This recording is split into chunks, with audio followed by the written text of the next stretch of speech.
Welcome to the Black Liberation.Tech podcast, brought to you by Jordan Nuance LLC and hosted by Dr. Renée Jordan.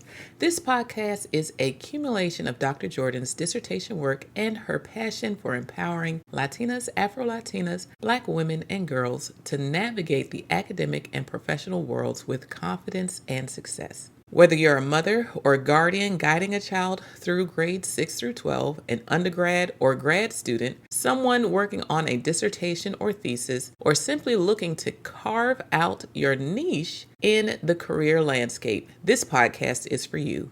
Each episode, Dr. Jordan shares her story, offers invaluable advice, and provides practical coaching to help you thrive in school, work, and beyond. Join our community on patreon.com/Black Liberation.Tech and become a member for as low as $5 per month. As a member, you'll gain exclusive access to live recordings, impromptu academic and career coaching, and a network of like-minded individuals committed to mutual support and success. You're also welcome to follow Black Liberation.Tech on YouTube, Instagram, Facebook, TikTok, and LinkedIn, or Black Lib.Tech on X, formerly known as Twitter. Visit black-liberation.tech for even more information on Dr. Jordan's adventure in Inglés o Español. Tune in, get inspired, and let's embark on this journey together. Welcome to Black Liberation.Tech, where your success story begins.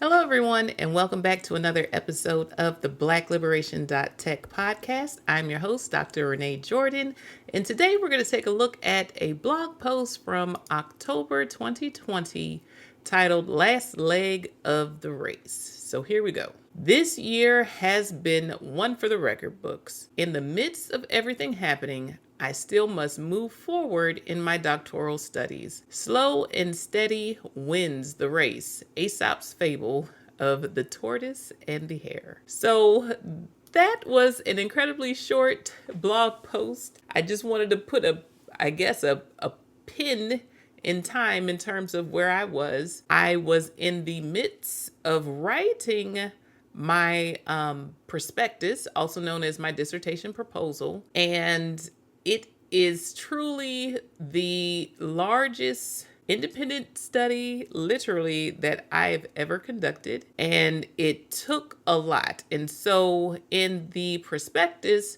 I had to provide my committee with the chapter 1, chapter 2, and chapter 3. So the background or introduction, as well as the literature review, and my plans in terms of my methodology, my research methodology.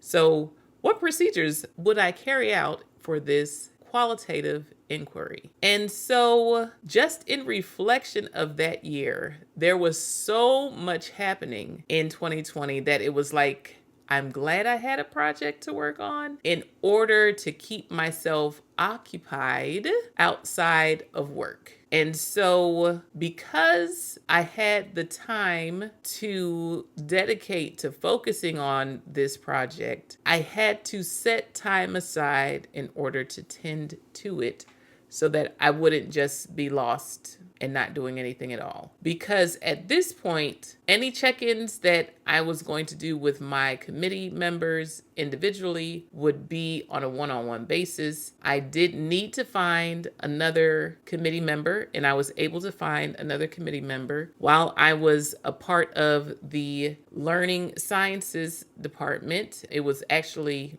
newly formed. Previously, it was something else along the lines of instructional technology. And so in the new format of the learning sciences department, it also included psychology as well as special education. And so I was able to find a fourth committee member who was a part of the special education area within the learning sciences department, who specialized in the education of Black children. And so I thought that was a good fit. As a result, I had a new committee member. I had to ask.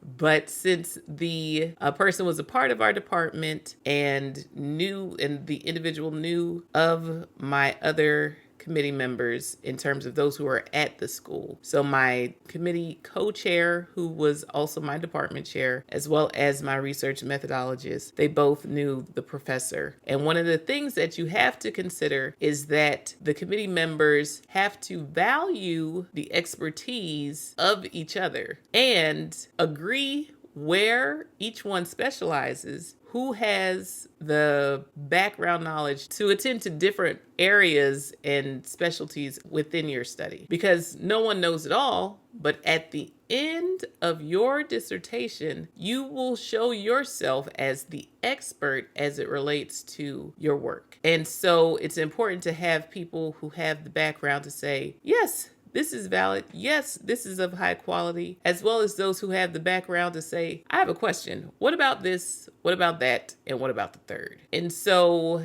it takes a lot in terms of finishing out a thesis or a dissertation because it's up to you.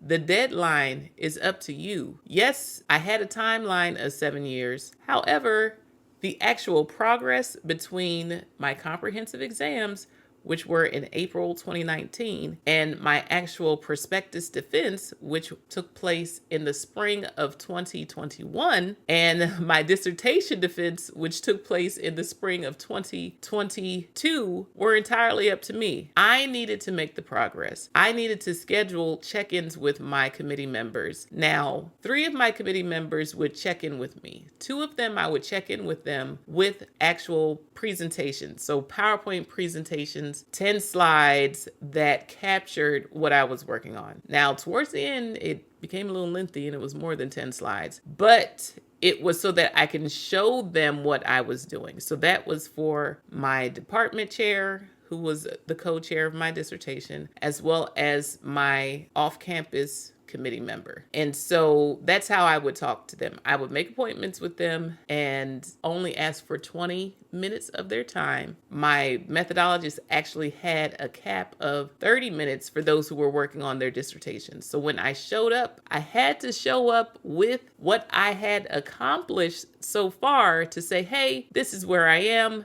This is what I'm thinking. What do you think about where I am? And from there, I was able to get feedback and ask questions. A lot of the times it provided an opportunity for me to verbalize where I planned on going outside of my head. Because in my mind, I have this full picture, but I have to be able to communicate that full picture to others. And that actually meant writing it out. So not only did I have these presentations to share, I had the writing that went along with those presentations, which were pages upon pages upon pages. But you don't want to ask them to read your 130 pages over and over again. Now, my other co-chair, who was my research methodologist, I would not only share the presentation with her, I also would share what I wrote. And she would give me feedback based upon what I wrote. Now, I would ask her to read specific parts of what I wrote as opposed to 130 pages because, once again,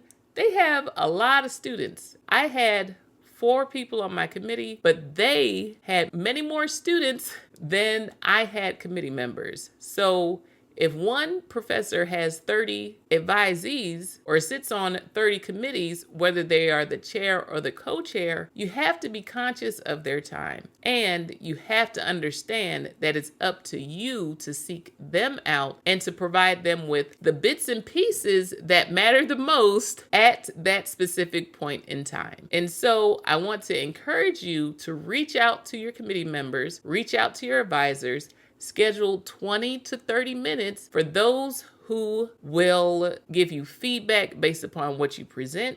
Get 10 slides together to show them where you are in your process. For those who will make the time to read through your actual document, make sure that you give them a reasonable amount of information to read. Now, this part is extremely important. When someone takes the time to actually read the pages that you've written, make sure you follow through with their notes. Make sure that you follow through with their recommendations. Make sure you follow through with their advice. Do not insult them by going back and providing them with the same document without any of their edits, without any of their recommendations, without any of their advice, because at that point, you're wasting their time. They need to see that you are applying the feedback that you have received before they give you anything else to work with. So when it comes to writing a thesis or a dissertation, keep in mind that those who are on your committee have to sign off on it. And if they are not in agreement with what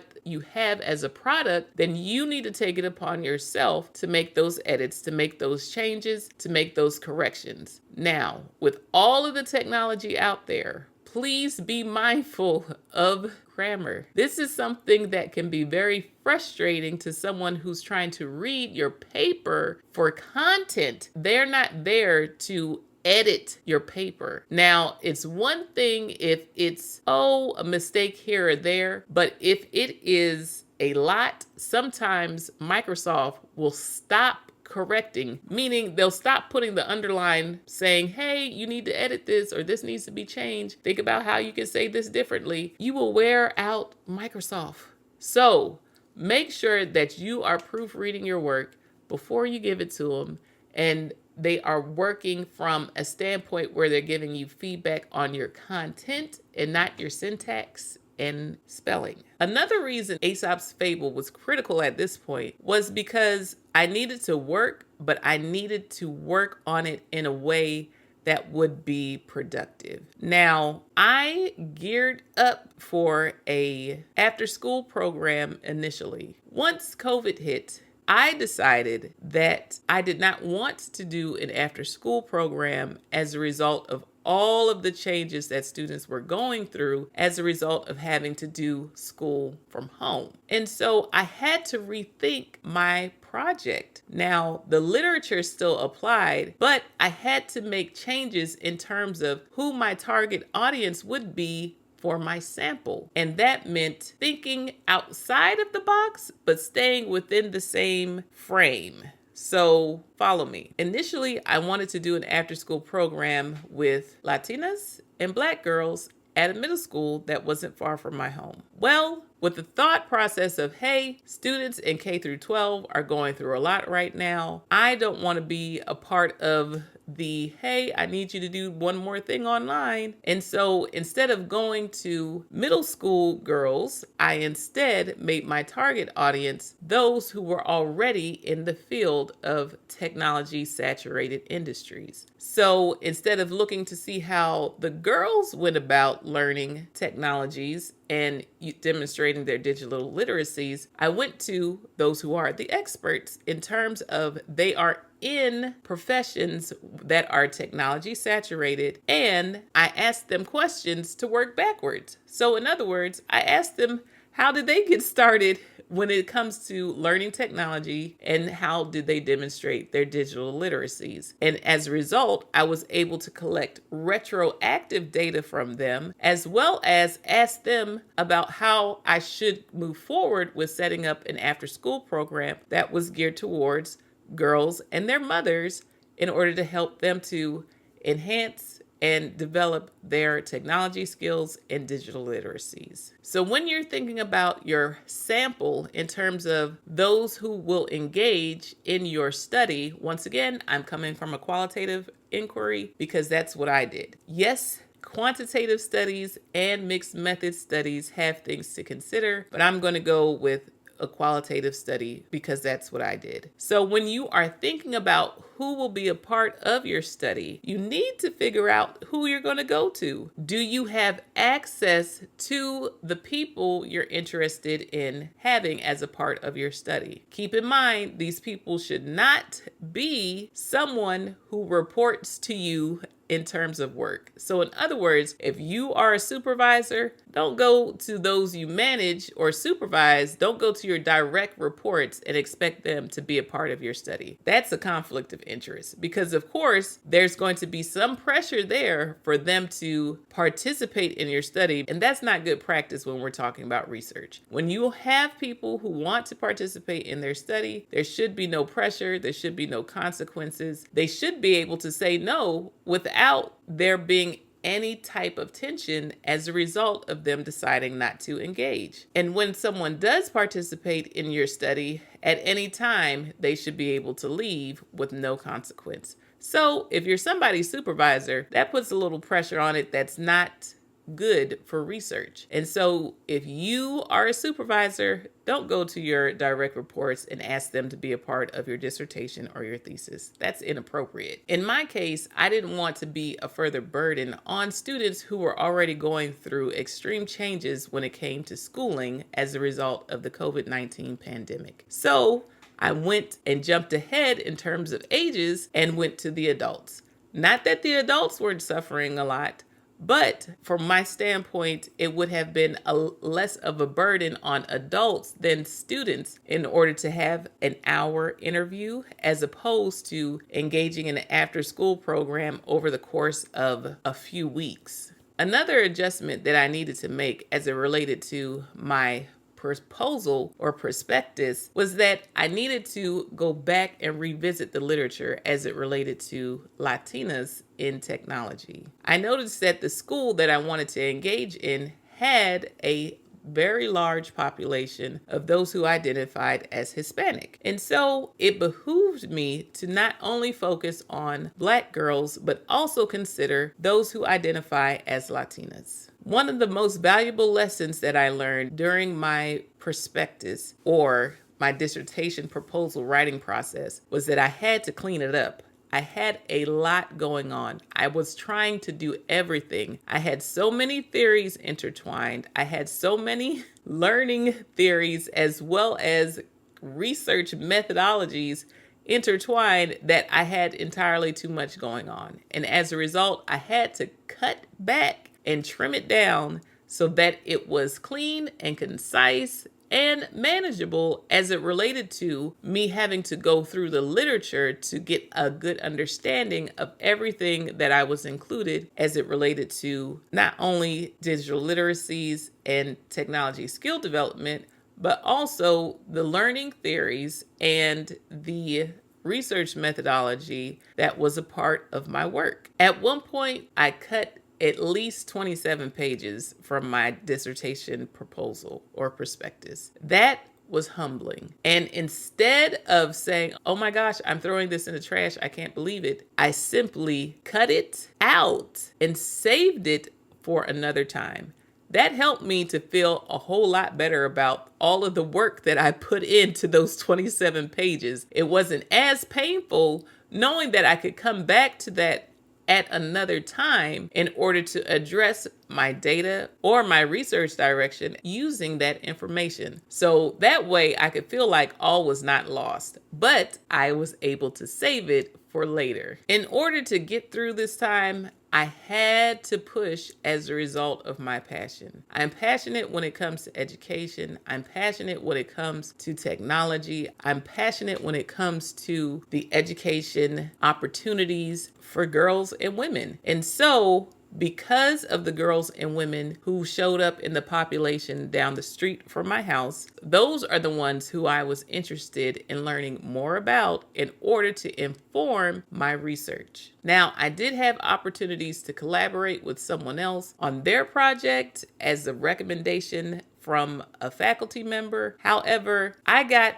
into a PhD program with a thought and an idea, and I wanted to see it through to the end. It went through many changes, but by the end of it, it was something that I could be proud of, and that I am proud of, and that I enjoy doing. Now, some people, there's no shame in it, are able to work on a project that is a part of what their advisor does. On the other hand, some of us want to have our own projects. What I was able to do was learn from the project that I worked on with my advisor for 3 years in order to inform my final project, my dissertation, in terms of what I wanted to do. I was also able to glean from the different conference proposals that I submitted, that I presented, and that I received feedback on to inform my final project. What were some things that I needed to consider? What were some things that I needed to look out for? What are some questions that people have when I'm talking about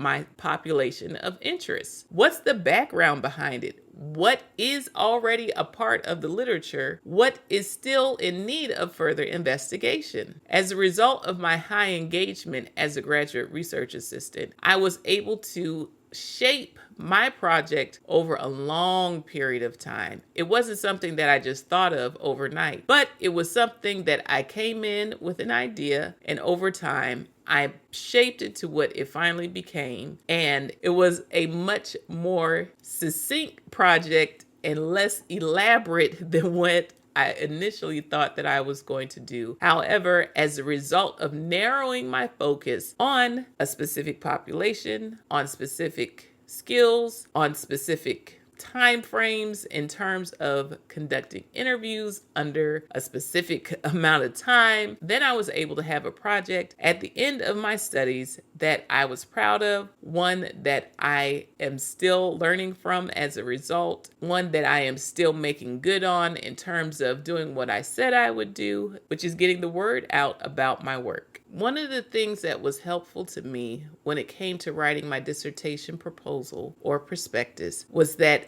at the same time, I looked at what I needed to submit to IRB in order to get my study approved and so that I could move forward with my data collection process. So by having that side by side, I was able to include the ethical considerations that I needed to explain in my IRB proposal so that by the time my proposal, my dissertation proposal or prospectus was approved, I could submit my IRB proposal in order to get approval and start my actual study. Now, my IRB proposal had to go through a few more iterations after I submitted my prospectus, but I was already far along in terms of having a plan and many of the details required in order to submit the proposal in the first place. Throughout my studies, I would also go to the dissertation prospectus of others. One of the positive outcomes of us having to work from home when it came from school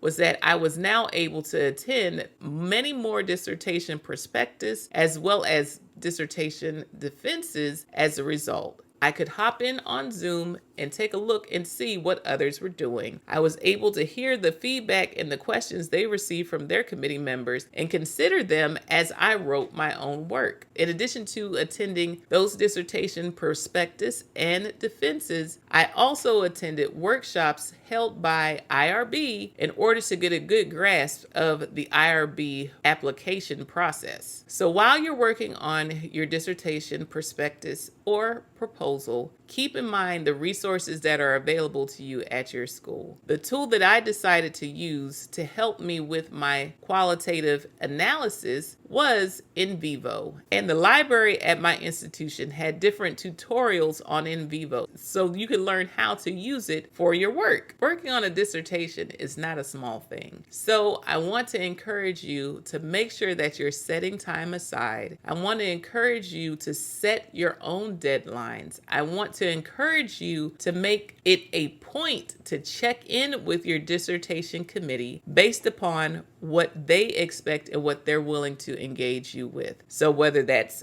10 slides at a time or 10 pages at a time, make sure that you're having conversations with them all along the way. And doing so, being mindful that they have a whole lot more students than you have committee members. One of my dissertation committee members requested that he not see the dissertation prospectus until it was approved by my co-chairs for the defense.